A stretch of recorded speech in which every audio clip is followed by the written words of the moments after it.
नांदेड नागपूर महामार्गावर काल रात्री पिंपळगाव पाटीजवळ एका भरधाव स्कॉर्पिओनं डिवायडर वर चढून समोरून येणाऱ्या ट्रकवर जोरदार धडक दिली आहे। चालकाचे नियंत्रण सुटल्यामुळे चालत जाणाऱ्या नागरिकांना चिरडत स्कॉर्पिओ डिवायडर वर चढून पुढील येणाऱ्या ट्रकला धडक दिली। जखमींना नांदेडच्या शासकीय रुग्णालयात दाखल करण्यात आलं आहे, तर दोघांची प्रकृती गंभीर असल्याचं समोर येत आहे। याचा आढावा घेतलाय आमचे प्रतिनिधी संदीप देसाई यांनी।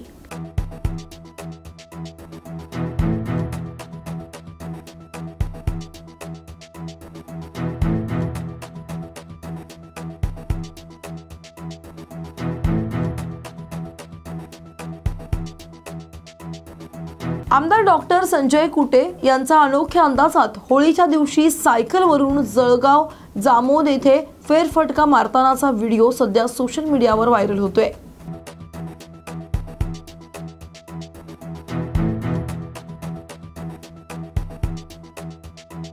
संपूर्ण जिल्ह्याबरोबर पन्हाळा तालुक्यामध्येही शेतकऱ्यांच्या मधून कोबीज पिकाचे उत्पादन प्रचंड प्रमाणात घेतले जाते, तर काही ठिकाणी उसाच्या सरीमध्ये कोबीचे पीक अंतर्गत पीक म्हणून घेतलं जातं। यावर्षी मात्र सर्वत्रच कोबीज मोठ्या प्रमाणात पिकवला असून कोबीच्या पिकाला यावर्षी म्हणावा तसा दर मिळत नसल्यानं शेतकरी चिंतेत सापडलाय।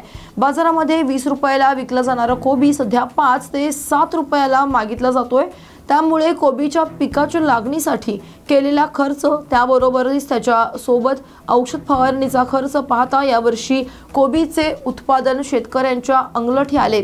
औषधापासून उत्पादनाचा खर्चही महागला असून तो परवडत नसल्यानं कोबीचे पीक काही शेतकरी मार्केटमध्ये न घेऊन जाता गावोगावी फिरून विकत आहेत। याचा आढावा घेतलाय आमचे प्रतिनिधी किरण मस्कर यांनी। मी शिवाजी जाधव, माझा सध्या 15 गुंठ्याला कोबीची काढणी चालू आहे, पण यावर्षी शेतकऱ्यांनी भरपूर प्रमाणात कोबीज केल्यामुळे त्याला कोबीजाला म्हणावा तसा भाव मिळत नाही। हा गड्डा 20 रुपये प्रमाणे जायला पाहिजे होती, 5 ते 7 रुपये असा त्याला भाव मिळत आहे। त्याच्यामुळे कोबी शेती यावर्षी परवडण्यासारखी नाही। बुलढाणा जिल्ह्यातील संग्रामपूर तालुक्याच्या आलेवाडी या गावात जोडणारा 3 किलोमीटर डांबरीकरणचा रस्ता मंजूर झाला असून तो शासनाच्या अंदाजपत्रकाप्रमाणे केला जात नसून ठेकेदारांच्या मर्जीप्रमाणे होत आहे। कारण या रस्त्याचं कुठलंही खोदकाम न करता रस्त्यावर दगड मुरुम टाकून बोगस नियमबाह्य पद्धतीनं काम केलं जात आहे। आलेवाडी ते टुणकीला जोडणारा हा रस्ता आहे, तर टुणकी हे मोठे बाजारपेठ गाव असून दळणवळण वाहतूक खूप मोठ्या प्रमाणात ती होत असते। गावालगत मोठे सिंचन प्रकल्प होत असल्यानं या रस्त्याच्या वाहतुकीचे प्रमाण खूप वाढल्यानं हा रस्ता टिकेल तरी कसा असा प्रश्न येथील नागरिकांना निर्माण झालाय। ठेकेदार सगळे नियम धाब्यावर बसून मनमानीरित्या टुणकी ते आलेवाडी या रस्त्याचं काम करत आहेत। याबाबत सार्वजनिक बांधकाम विभाग लक्ष देईल का याकडे आता सर्वांचं लक्ष लागलंय। याचा आढावा घेतलाय आमचे प्रतिनिधी कासम सुरतने यांनी।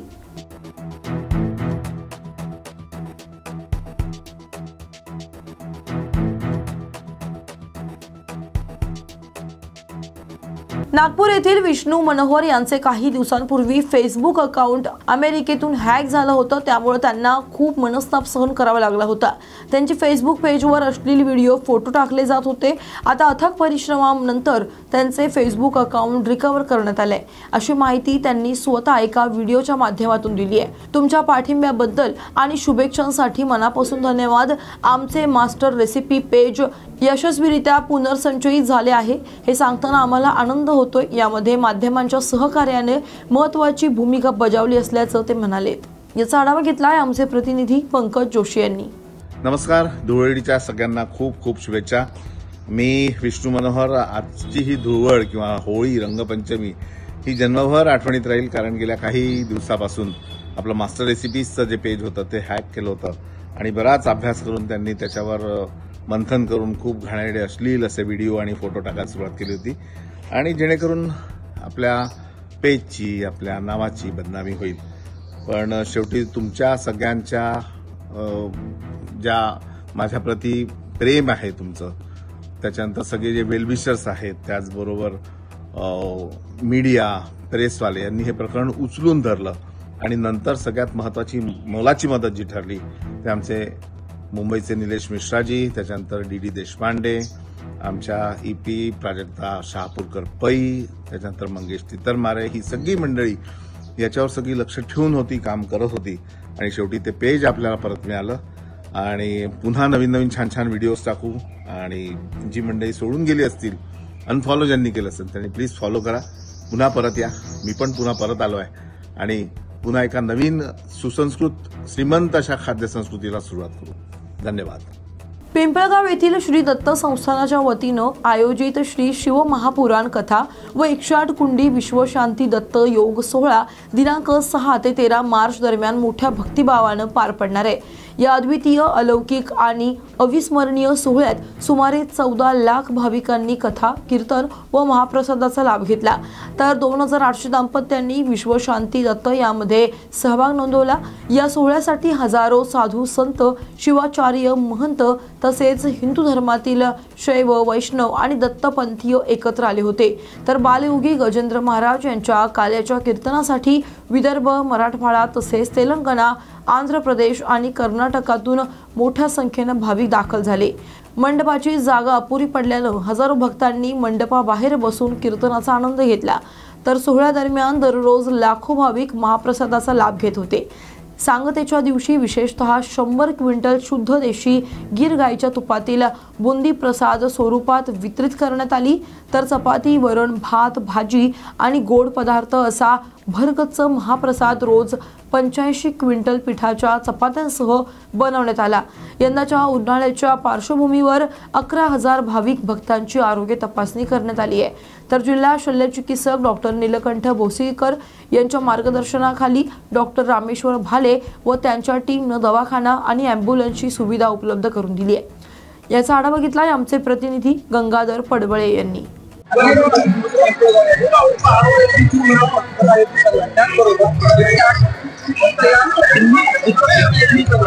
यामध्ये हजारो लोक यज्ञासाठी बसलेले आहेत. महाराजांच्या शांतीसाठी हा यज्ञ येथील संत महंत यांच्या उपस्थितीमध्ये त्या ठिकाणी संपन्न झालाय. आपण त्याच्यात समजून ऐकूया की यज्ञाचं महत्व काय आहे, त्यांनी यज्ञ कशासाठी केला आणि सर्व मानवाला शांती मिळावी हा त्यामागचा उद्देश होता काय. सर, श्री गुरुदेव, आपण या ठिकाणी यज्ञाला बसला. सकाळी साधारणतः किती वाजता बसलात? यज्ञाची थोडक्यात माहिती आम्हाला तुमच्या माध्यमातून लोकांपर्यंत पोहोचायची आहे, सांगू शकाल का? नमस्कार, मी डॉक्टर हिमायतपूर आलो. सकाळी आम्ही 6:45 वाजता इथं आलो आणि 7 वाजता बरोबर 7 वाजता यज्ञ सुरू झाला. हिंदू धर्माच्या रीतिरिवाजाप्रमाणे आपल्या हातून कळत नाही कळत समजा जे काही चुका झाल्या, काही पाप घडले असतील ते सगळे काही दोष दोष दूर न होण्यासाठी आपल्या हिंदू धर्मामध्ये यज्ञाला खूप महत्व आहे. एवढ्या वर्षामध्ये कधी योग आला नाही. परमपूज्य शेरखेड साहेब महाराजांच्या मार्गदर्शनाखाली आम्हाला हा योग आला आणि हे करून आम्हाला खूप धन्यवाद. सर, आपण काय सांगाल या यज्ञाबद्दल?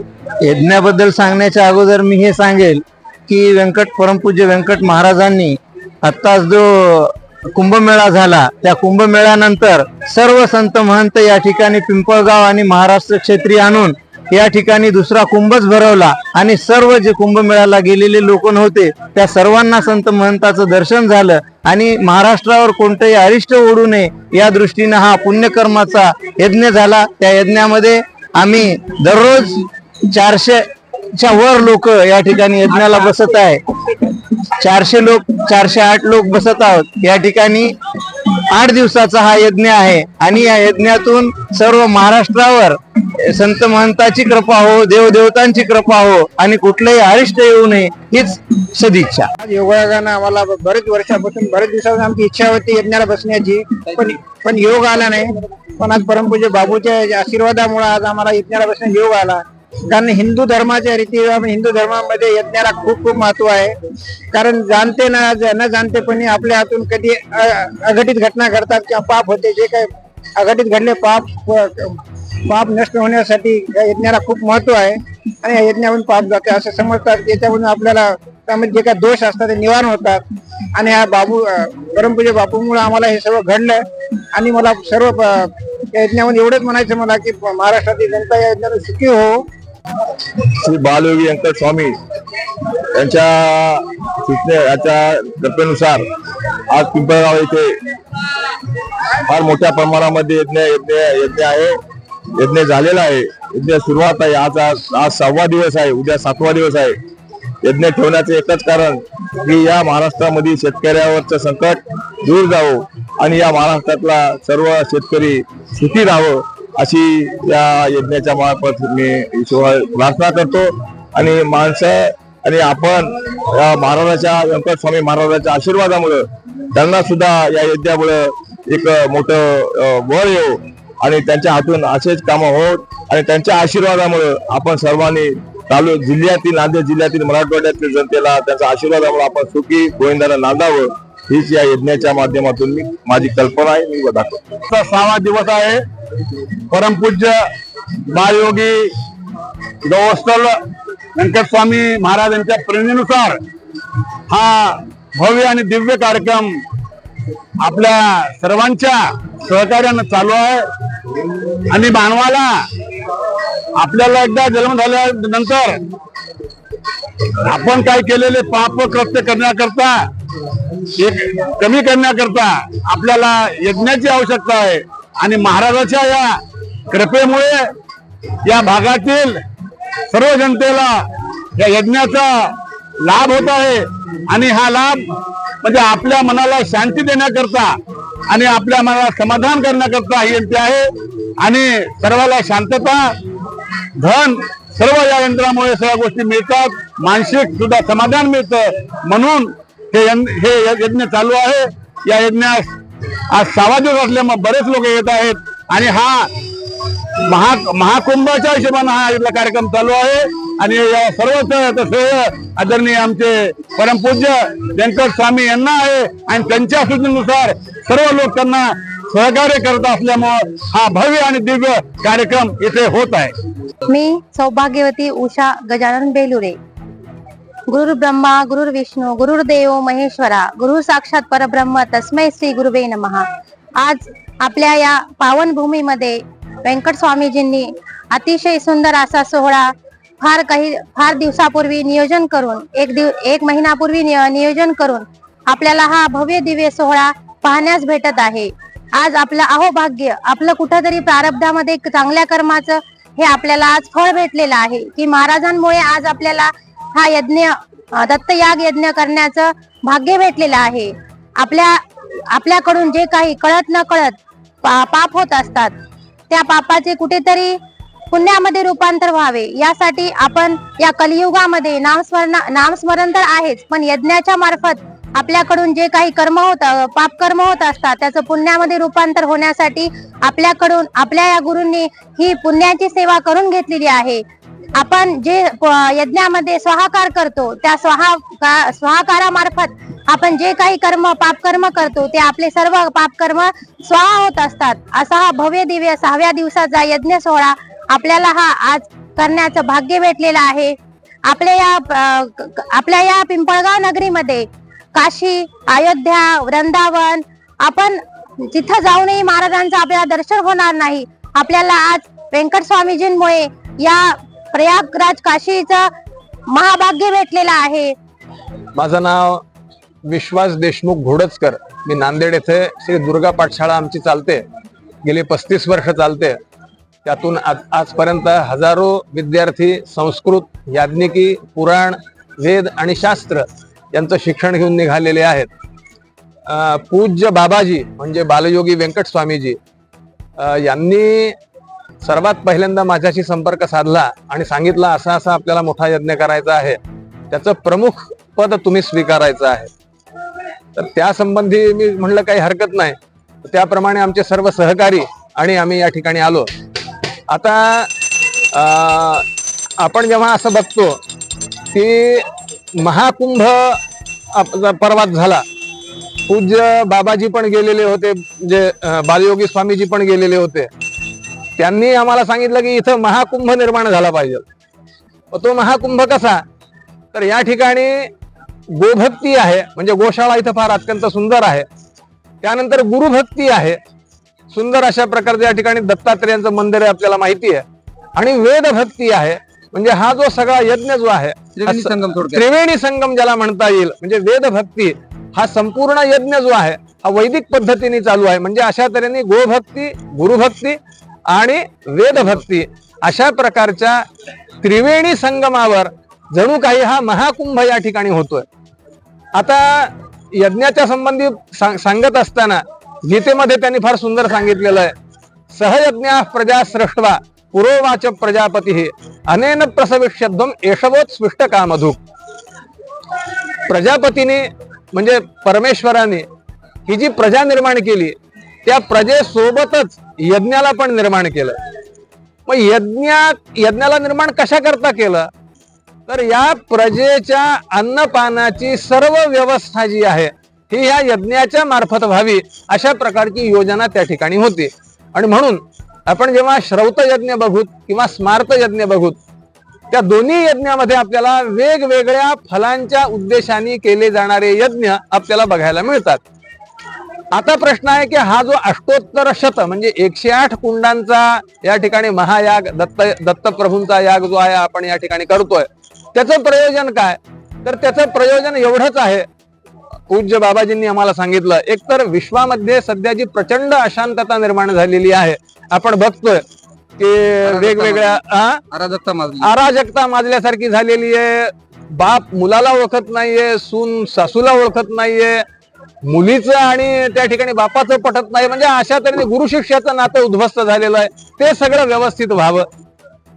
त्यानंतर वैदिक धर्म हिंदू धर्म जो आहे त्या हिंदू धर्माची पताका जी पूर्वीच्या काळी जवळजवळ 1000-1200 वर्षापूर्वीपर्यंत फडकत होती संपूर्ण विश्वामध्ये, तशाच प्रकारची ही ध्वजा अशाच प्रकारे फडकत राहावी आणि आपला भारत जो विश्वगुरु जो पूर्वी होता तर तो परत व्हावा हीच या यज्ञाच्या पाठीमागची एकंदरीत भूमिका आहे। अशाच बातम्यांसाठी पहा न्यूज मराठी 24/7 नवा भारत नवा विचार।